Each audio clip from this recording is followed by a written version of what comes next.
ओम नमः शिवाय। श्री शिवाय नमस्तुभ्यम।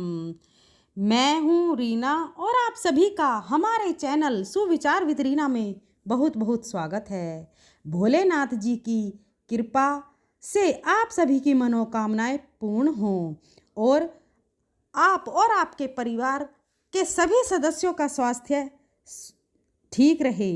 आज सुनिए फाल्गुन मास महात्म्य का अध्याय 21। श्री मार्कंडेय जी धर्मराज युधिष्ठिर से कहते हैं, राजन, पूर्व काल में आप स्तंभ नाम से प्रसिद्ध एक महर्षि थे जो ब्राह्मणों में श्रेष्ठ एवं उपवास व्रत में तत्पर रहने वाले थे। उन्होंने काम, क्रोध, लोभ और मोह को सदा के लिए त्याग कर नर्मदा और मत्स्या के संगम के जल में प्रवेश किया था। जल के भंवर में बैठे हुए महातपस्वी आप स्तंभ को मल्लाह ने मछलियों सहित जाल उठाते समय जल की बाहर खींच लिया। उन्हें इस दशा में देखकर वे निषाद भय से व्याकुल हो उठे और मुनि के चरणों में प्रणाम करके इस प्रकार बोले, ब्राह्मण, हमने अनजान बड़े भारी अपराध कर डाले हैं, आप उन्हें क्षमा करें। इसके सिवा इस समय आपका प्रिय कार्य यह है, इसके लिए आज्ञा दें। तब मुनि ने देखा कि इन मल्लाह द्वारा यहाँ की मछलियों का बड़ा भारी संहार हो रहा है। यह देखकर उनका हृदय करुणा से भर आया। वे दुखी होकर बोले, भेद दृष्टि रखने वाले जीवों के द्वारा दुख में डाले हुए प्राणियों की ओर जो अपने सुख की इच्छा से ध्यान नहीं देता, उससे बढ़कर क्रूर इस संसार में दूसरा कौन है। अहो, स्वस्थ प्राणियों के लिए यह निर्दयता पूर्ण अत्याचार तथा स्वार्थ के लिए उनका व्यर्थ बलिदान कैसे आश्चर्य की बात है।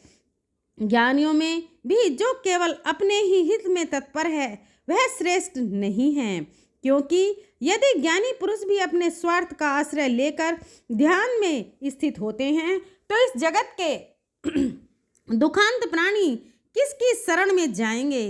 जो मनुष्य स्वयं अकेला ही सुख भोगना चाहता है उसे मक्ष पुरुष पापी से भी महापापी बताते हैं। मेरे लिए वह कौन सा उपाय है जिससे मैं दुखी मन वाले संपूर्ण जीवों के भीतर प्रवेश करके अकेला ही सबके दुखों को भोगता रहूं। मेरे पास जो कुछ भी पुण्य है वह सभी दीन दुखियों के पास चला जाए और उन्होंने जो कुछ पाप किया हो वह सब मेरे पास आ जाए। इन दरिद्र, विकलांग तथा रोगी प्राणियों को देखकर जिसके हृदय में दया नहीं उत्पन्न होती वह मेरे विचार से मनुष्य नहीं राक्षस है। जो समर्थ होकर भी प्राण संकट में पड़े हुए भय विवल प्राणियों की रक्षा नहीं करता वह उसके पाप को भोगता है। अतः मैं इन दीन दुखी मछलियों को दुख से मुक्त करने का कार्य छोड़कर मुक्ति को ही भी वर्ण करना नहीं चाहता। फिर स्वर्गलोक की तो बात ही क्या है। मुनि का यह वचन सुनकर मल्लाह लोग बहुत घबराए। उन्होंने महाराज नाभाग के पास जाकर सब बातें यथार्थ रूप से बताईं। नाभाग भी वह वृतांत सुनकर अपने मंत्रियों तथा पुरोहितों के साथ मुनि का दर्शन करने के लिए तुरंत ही वहां आए और राजा ने उन देव कल्प महर्षि का भली भांति पूजन करके कहा, भगवान, आज्ञा दीजिए, मैं आपकी कौन सी सेवा करूं। तब आप स्तंभ बोले, राजन, ये मल्लाह बड़े दुख से जीविका निर्वाह करते हैं। इन्होंने मुझे जल से बाहर निकालकर बड़ा भारी परिश्रम किया है, अतः तुम मेरा जो उचित मूल्य समझो वह इन्हें दे दो। तब नाभाग बोले, भगवान, मैं इन निषद को आपके बदले में 1,00,000 स्वर्ण मुद्रा देता हूँ। आप स्तंभ ने कहा, राजन, मेरा मूल्य 1,00,000 ही नियत करना उचित नहीं है। मेरे योग्य जो मूल्य हो वह इन्हें अर्पण करो। इस संबंध में अपने मंत्रियों के साथ विचार कर लो। तब नाभाग बोले, द्विज श्रेष्ठ, यदि पूर्वोदय उचित नहीं है तो इन निषद को 1 करोड़ दे दिया जाए, और यदि यह भी आपके योग्य न हो तो आज्ञा होने पर और अधिक भी दिया जा सकता है। इस पर आप स्तंभ बोले, राजन, मैं 1 करोड़ या इससे अधिक मूल्य के योग्य नहीं हूँ। मेरे योग्य मूल्य चुका ब्राह्मणों से सलाह ले लो। तब राजा कहने लगे, यदि ऐसी बात है तो मेरा आधा या पूरा राज्य इन निषद को दे दिया जाए।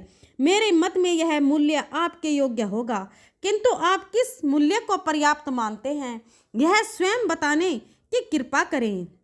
यह सुनकर आप स्तंभ बोले, राजन, तुम्हारा आधा या पूरा राज्य मेरे लिए उचित मूल्य नहीं है।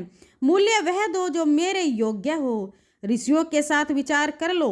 महर्षि का यह वचन सुनकर मंत्रियों को पुरोहितों के साथ विचार विमर्श करते हुए धर्मात्मा राजा न भाग बड़ी चिंता में पड़ गए। इसी समय महातपस्वी लोमस ऋषि वहां आ गए। उन्होंने न भाग से कहा, राजन, भय मत करो, मैं मुनि को संतुष्ट कर लूंगा। तब राजा कहने लगे, महाभाग्य बता दें, अन्यथा यह महर्षि क्रोध में आकर मेरे कुटुंब, कुल, बंधु बांधव तथा समस्त चराचर त्रिलोकियों को भस्म कर सकते हैं। फिर मुझ जैसी अत्यंत तुच्छ दीन एवं विषय मनुष्य की तो बात ही क्या है। तब लोमस जी कहने लगे, महाराज, तुम उनका मूल्य देने में समर्थ हो। ब्राह्मण जगत के लिए पूजनीय हैं और गए भी दिव्य एवं पूजनीय मानी गई हैं, अतः तुम उनके लिए मूल्य के रूप में गो ही दो। तब लोमस जी का यह वचन सुनकर राजा नाभा मंत्री और पुरोहितों के साथ बहुत प्रसन्न हुए और हर्ष से भर के बोले, भगवान, उठिए उठिए मुनि श्रेष्ठ, यह आपके लिए योग्यतम मूल्य प्रस्तुत कर दिया गया है। तब आप स्तंभ ने कहा, अब मैं प्रसन्नता पूर्वक उठता हूँ। राजन, तुमने उचित मूल्य देकर मुझे खरीदा है। मैं गौओं से बढ़कर दूसरा मूल्य कोई ऐसा नहीं देखता जो परम पवित्र एवं पापों का नाश करने वाला हो। गौओं की परिक्रमा करनी चाहिए, वे सदा सबके लिए वंदनीय हैं, मंगल का स्थान है और दिव्य हैं। स्वयं ब्रह्मा जी ने इन्हें दिव्य गुणों से विभूषित बनाया है। जिनके गोबर से ब्राह्मणों के घर और देवताओं के मंदिर भी शुद्ध होते हैं, उन गौओं से बढ़कर अन्य किसको बताएं। गौओं के मूत्र, गोबर, दूध, दही और घी का यह पांचों वस्तुएं पवित्र हैं और संपूर्ण जगत को पवित्र करती हैं। गाय मेरे आगे रहे, गाय ही मेरे न रहे गए, गाय मेरे हृदय में रहे और मैं गौओं के मध्य में निवास करूं। जो प्रतिदिन तीनों संध्याओं के समय नियम परायण एवं पवित्र होकर गायों में जागृत नित्यम इत्यादि श्लोक का पाठ करता है, वह सब पापों से मुक्त होता है और स्वर्ग लोक में जाता है। प्रतिदिन भक्ति भाव से गौओं को ग्रास देने में श्रद्धा रखनी चाहिए। जो प्रतिदिन गोग्रास अर्पण करता है, उसने अग्निहोत्र कर लिया, पितरों को तृप्त कर दिया और देवताओं की पूजा भी संपन्न कर ली। गोग्रास देते समय प्रतिदिन इस मंत्र का चिंतन करें। सुरभि की पुत्री गो जाति संपूर्ण जगत के लिए पूजनीय है। वे सदा विष्णु पद में स्थित है और सर्व देवमयी है। मेरे दिए हुए इस ग्रास को गौ माता देखें और ग्रहण करें। ब्राह्मणों की रक्षा करने, गौओं को खुजलाने और सहलाने तथा दीन दुर्बल दुखी प्राण का पालन करने से मनुष्य स्वर्ग लोक में प्रतिष्ठित होता है। यज्ञ का आदि, अंत और मध्य गौओं को ही बताया गया है। वे दूध, घी और अमृत सब कुछ देती हैं, इसलिए गौओं का दान करना चाहिए और उनकी प्रतिदिन पूजा करनी चाहिए। यह गए स्वर्ग लोक में जाने के लिए सीढ़ी बनाई गई है। गौओं के इस उत्तम महात्म्य को सुनकर निषादों ने महाभाग आप स्तंभ जी को नाम करके कहा, प्रभु, हमने नमन करके कहा, प्रभु, हमने सुना है कि साधु पुरुषों के संभाषण, दर्शन, स्पर्श, श्रवण और कीर्तन सभी पवित्र करने वाले हैं। हमने यहाँ आप जैसे महात्मा के साथ वार्तालाप किया और आपका दर्शन भी कर लिया।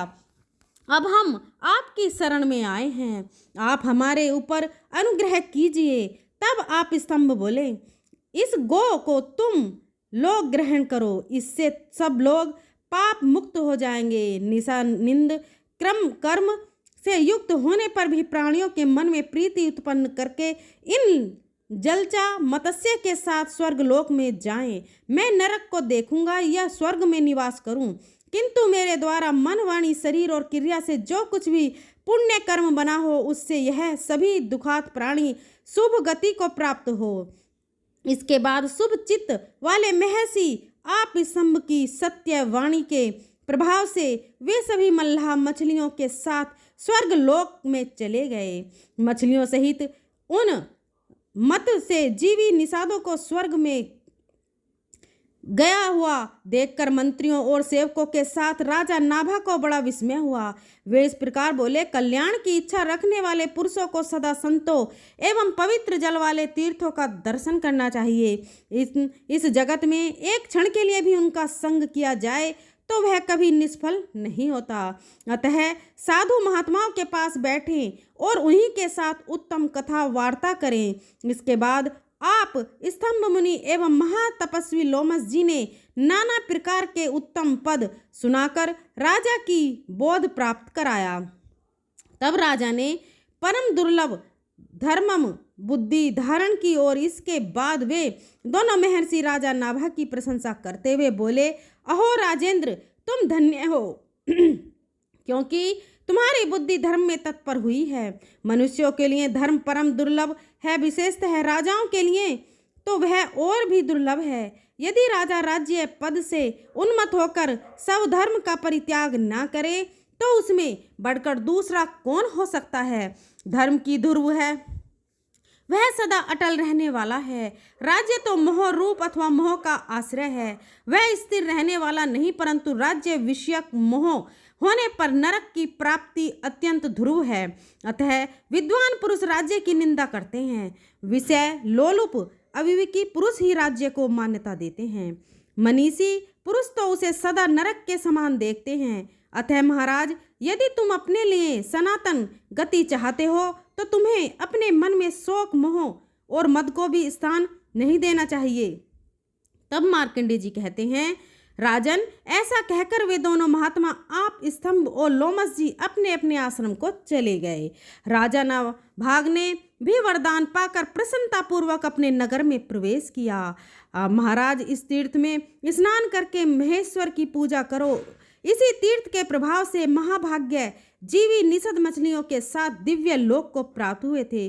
वे सब आज भी दिव्य कांति धारण करके वैष्णव धाम में विहार करते हैं। श्री मार्कंडेय जी कहते हैं, राजन, अब मैं पापों का नाश करने वाले तीर्थ दूसरे तीर्थ का महात्म्य बताऊंगा। नर्मदा के तट पर कल हंस नाम से विख्यात एक देव ऋषि ध्यान लगाया करते थे। उनके मनोहर आश्रम में बहुत से महर्षि निवास करते थे। वे शक और मूल फल खाकर जप और ध्यान में तत्पर रहते थे।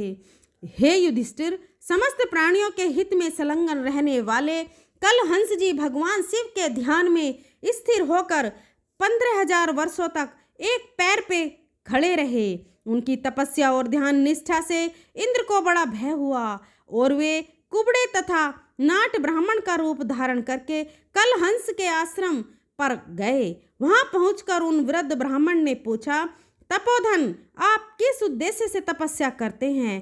तब कल हंस ने हंसते हुए कहा, महाभाग, मैं आपको जानता हूँ। आप देवताओं के स्वामी इंद्र हैं। मैं इंद्र पद नहीं जाता। आप इच्छानुसार राज्य कीजिए। मैं महादेव जी की आराधना करता हूँ और किसी देवता की नहीं। महर्षि का यह वचन सुनकर इंद्र बोले, महाभा, आप मुझसे वर मांगिए जिससे आपको शंकर जी का दर्शन होगा। तब कल हंस ने कहा, देवराज, मैं भगवान शंकर को छोड़कर और किसी देवता से वरदान की याचना नहीं करूंगा। उनके ऐसा कहने पर इंद्र संपूर्ण कामनाओं से संपन्न होकर लौट गए। कल हंस की पराभक्ति को जानकर देवादिदेव महेश्वर ने उन्हें अपने नीलकंठ त्रिलोचन स्वरूप का प्रत्यक्ष दर्शन कराया। महादेव जी का वह स्वरूप देखकर मुनि श्रेष्ठ कल हंस ने साष्टांग प्रणाम किया और इस प्रकार उनकी स्तुति की, महादेव, आपको नमस्कार है। नीलकंठ त्रिलोचन, आपको नमस्कार है। आप कल्याण स्वरूप और परम शांत हैं। आपको नमस्कार है। हाथ में त्रिशूल रखने वाले महादेव, आपको नमस्कार है। सबको जन्म देने वाले भगवान शिव को नमस्कार है, जिनका दूसरा कोई स्वामी नहीं है। उन महेश्वर को बार बार नमस्कार है। महादेव इत्यादि नामों से जिनकी स्तुति की जाती है, उन भगवान त्रिलोचन को नमस्कार है। कल्याण की प्राप्ति कराने वाले देवता शिव को बारंबार नमस्कार है। हे पंचमुख शंभो, आपको नमस्कार है। महाशिव आपको नमस्कार है। ब्रह्मा जी का लोक, वन और पाताल जिनका स्वरूप है तथा जिनके कंठ में नील चिन्ह शोभा पा रहे हैं, उन भगवान शिव को नमस्कार है। कली और काल स्वरूप आपको नमस्कार है। श्री कंठ नागेंद्र भूषण आपका आधा शरीर उमा स्वरूप और आधा उमा बल्लभ रूप है, आपको नमस्कार है। आपके गुण तथा रूप अनंत हैं। आप सर्पों का पवित्र धारण करते हैं, आपको नमस्कार है। शब्द, स्पर्श, रूप, रस, गंध, बुद्धि, मन और अहंकार, यह 8 तत्व आपकी 8 मूर्तियां हैं। हे अष्टमूर्ति, आपको नमस्कार है। आप ही सूर्य, अरमा, भग, त्वष्टा, पूषा, अर्क, सविता, रवि, गवती, मान, काल, मृत्यु और प्रकाश करने वाले धाता, ये 12 आदित्य रूप हैं। पृथ्वी, जलवायु और आकाश भी आप ही हैं। चंद्रमा, बृहस्पति, शुक्र, बुध और मंगल भी आप ही के स्वरूप हैं। ब्रह्मा, विष्णु आदि देवताओं को भी जिनका अंत नहीं मिलता, उन्हीं आप शिव की स्तुति। संसार समुद्र में डूबे हुए प्राणियों में से कोई भी प्राणी कैसे कर सकता है। हे शूलपाण, मैंने अज्ञान अथवा ज्ञान से जो कुछ भी अनुचित बात कह दी है उसके लिए क्षमा करें। तब मार्कंडेय जी कहते हैं, हे युधिष्ठिर, कल हंस द्वारा की गई हुई यह स्तुति को सुनकर महादेव जी बोले, महामते, मैं तुम्हारे इस स्तोत्र से बहुत प्रसन्न हूँ, तुम कोई वर मांगो। तब कल हंस ने कहा, देव, इस स्थान पर कल हंसवीरी होकर यह मृत्यु को प्राप्त हो, वह आपकी आज्ञा से स्वर्गलोक में जाए। हे कल्याणकारी महादेव, जो इस स्तोत्र के द्वारा आपकी स्तुति करे वे बड़े से बड़ी पापी क्यों न हो, इस तीर्थ के प्रभाव से सभी शिवलोक को चले जाएं। महादेव जी बोले, मुनि, यह चराचर त्रिलोकी में जो जिस जिस वस्तु की कामना करेगा उसे इस तीर्थ में वह सब कुछ निसंदेह प्राप्त होगा। ऐसा कहकर भगवान शिव कैलाश पर्वत पर चले गए। इसके बाद जितेंद्रिय मुनि कल हंस भी ब्रह्मानिष्ठ मुनियों के साथ भगवान शिव के धाम में जाकर दिव्य भोगों का उपभोग करने लगे हैं। युधिष्ठिर, यह मैंने जिन कलहंस का यश तुम्हें सुनाया है वे स्वरोचित मनवंतर के आदि कल्प में हुए थे। कलहंस के इस उपाख्यान का श्रवण और कीर्तन करने से कलयुग में मनुष्य कष्ट नहीं पाते हैं। वे पुत्र और स्त्रियों से संयुक्त होते हैं और पाप, माया और मोह से उनका पिंड छूट जाता है, क्योंकि इस उपाख्यान के द्वारा वे मन, वाणी और क्रिया से महादेव जी का चिंतन और स्मरण करते हैं। आज का अध्याय समाप्त हुआ। इसके आगे का वृतांत आप अगले अध्याय में सुनेंगे। अब आप सुनिए श्री शिव चालीसा का पाठ। जय गणेश गिरजा सुवन, मंगल मूल सुजान, कहत अयोध्या दास तुम देऊ अभय वरदान। जय गिरजापति दीन दयाला, सदा करत संतन प्रतिपाला। भाल चंद्रमा सोहतनी के, कानन कुंडल नागफनी के। अंग गौर सिर गंग बहाए, मुंड माल तन छार लगाए। वस्त्र खाले बागंबर सोए, छवि को देखी नागमणि मोहे। मैं न मातु की हवे दुलारी, बाम अंग सोहत छवि न्यारी। करत त्रिशूल सोहत छवि भारी, करत सदा शत्रुन छयकारी। नंदी गणेश सोहे तम कहसे, सागर मध्य कमल हैं जैसे। कार्तिक श्याम और गणराऊ, या छवि को कही जात न काऊ। देवन जब ही जाए पुकारा, तब ही दुख प्रभु आप निवारा। किया उपद्रव तारक भारी, देवन सब मिली तुम ही जुहारी। तुरत सनानन आप पठायो, लव निमेष मम मारी गिरायो। आप जलंधर असुर सहारा, सुयस तुम्हार विदित संसारा। त्रिपुरासन युद्ध मचाई, सब ही कृपा कर लीन बचाई। किया तप ही भागीरथ भारी, पूर्व प्रतिज्ञाता सुपुरारी। दानिन माँ तुम सम कोई नाही, सेवक स्तुति करत सदाही। वेद नाम महिमा तब गाई, अखत अनादि भेद नहीं पाई। प्रकटी उदती मंथन में ज्वाला, जरत सुरासुर बहे विहाला। कीनी दया तम करी सहाई, नीलकंठ तब नाम कहाई। पूजन रामचंद्र जब कीना, जीत के लंक विभीषण दीना। सहस कमल में हो रहे धारी, कीन परीक्षा तब ही पुरारी। एक कमल प्रभु राखे उजोई, कमल नैन पूजन चह सोई। कठिन भक्ति देखी प्रभु संग, भय प्रसन्न दिए इच्छित वर। जय जय अनंत अविनाशी, करत कृपा सबके घट। सी दुष्ट शकल नित मोहि सतावे, भ्रमत रहो मोहि चैन न आवे। त्राहि त्राहि में नाते पुकारो, यही अवसर मोहि आने वारो। ले त्रिशूल शत्रुन को मारो, संकट से मोहि आने उबारो। माता पिता भ्राता सब कोई, संकट में पूछत नहीं कोई। स्वामी एक है आस तुम्हारी, आए हरौ मम संकट भारी। धन निर्धन को देत सदा ही, जो कोई जाचे सो फल पाही। स्तुति कही विधि करे तुम्हारी, छमुनाथ अब चूक हमारी। शंकर हो संकट के नाशन, मंगल कारण विघ्न विनाशन। योगी यति मुनि ध्यान लगावे, सारद नारद शीस नवावे। नमो नमो जय नमः शिवाय, सुर ब्रह्मादिक पार न पाए। जो ये पाठ करे मन लाई, तापर होत है शंभु सहाई।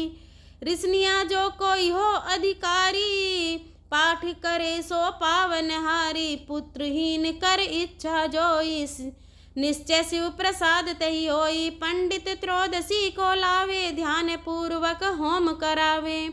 त्रयोदशी व्रत करे हमेशा, ताके तन नहीं रहे कलेसा। धूप दीप नैवेद्य चढ़ावे, शंकर सम्मुख पाठ सुनावे। जन्म जन्म के पाप नसावे, अंत धाम शिवपुर में पावे। कहे अयोध्या आस तुम्हारी, जानि सकल दुख हरो हमारी।